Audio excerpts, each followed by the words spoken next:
It's one small step for man, one giant leap for mankind. Welcome to The New Next, a podcast that addresses current events and how they will impact the future.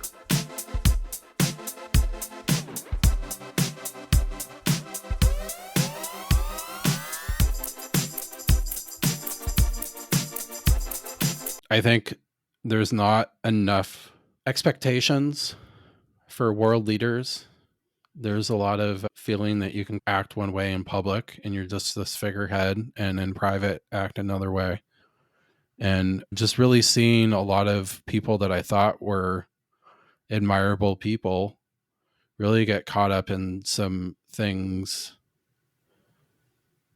Was it 2015 when I really first got information about, it was like hearsay related to Biden and those folks, gossip around the oil and gas stuff. And I was just asking questions. It's, I didn't know we had a place in Romania. And then people just talk about shit. And that kind of changes things when you think someone is someone, and then all of a sudden you get an insight that not a lot of people have knowledge of.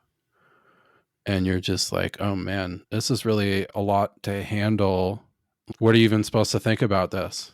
This is someone that I still, even though I have this information, I expect that they're involved in our government doing it on their behalf. So you always want to think the best about people, but I've maybe come a little bit more down to earth in recent years. Do you want to talk about that topic real quick? Go back to... We can. So one of our episodes, I don't know when it was, last year, we made a bet that I said that I thought Biden would be... Oh, that was just earlier this year. That was earlier this year. Wow. Yep, 5 months ago. Yeah, that I thought that Biden wouldn't make it. He would already basically be in the process of getting impeached. Yeah. And I guess technically I may have been right. I don't know when they started their investigation, but I've read a little bit about... You specifically said that he would step down or die. That was the bet. And the caveat, I believe, was that the process would be going on by April or something. There was some caveat I did to try to make my chances better. Well, we said that he would be dead or out of office by the end of March, but we understood that the information might not come out till April. That was the caveat. Yeah. I don't know, but it's just interesting. You don't want to see anything like this happen. One of my friends years ago, he said something, and I don't really know. I don't know what his politics are. Like, I assume that if you pick a side, it'd be more Democratic, but I don't really give a fuck personally. He's involved in European politics too. So I don't know. Maybe he's changed too, right? Last time I saw him, we traveled in Romania in 2016. We went to our friend's wedding. Him, because all our friends from college, he's one of my best friends from grad school. And his wife now is on the EU president's cabinet.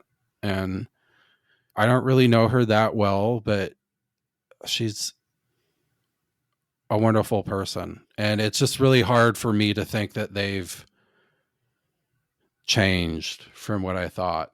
And maybe I'm wrong, right? But there's so many good people, I feel, that are in the millennial level that have a totally different value system. And hey, maybe I'm wrong. Maybe all my friends are pieces of shit, but I highly doubt it. Like, last person ever I would expect to change their ideology and go nuts and start thinking about themselves. Like, literally, dude is like the most lovable person in the world. But there's a lot of people like that. that are good people involved in a tough system. And I don't know where we started on this, but it's hard to paint everybody from a broad brush. People have to take ideological positions because that's their job. It's been a really messed up couple of years. I don't comply to agree with picking a side.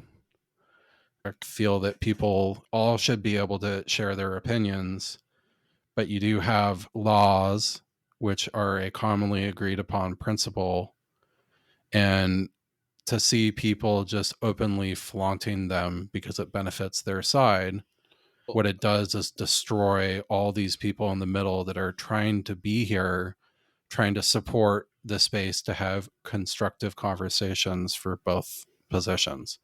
Just one more point.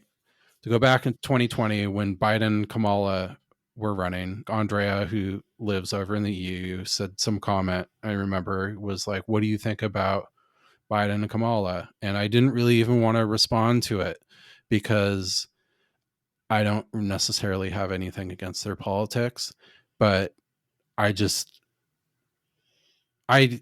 saw this coming, and you don't know how to really express something like that. Like, how do you express, hey, I think this guy running for president is just as corrupt or way more corrupt than the one that you're trying to replace? If you would like to learn more about the New Next podcast, find us at thenewnextpodcast.com, where you can suggest a topic you would like for us to cover. If you enjoyed what you heard, share the podcast, tell a friend about it, or rate us with 5 stars.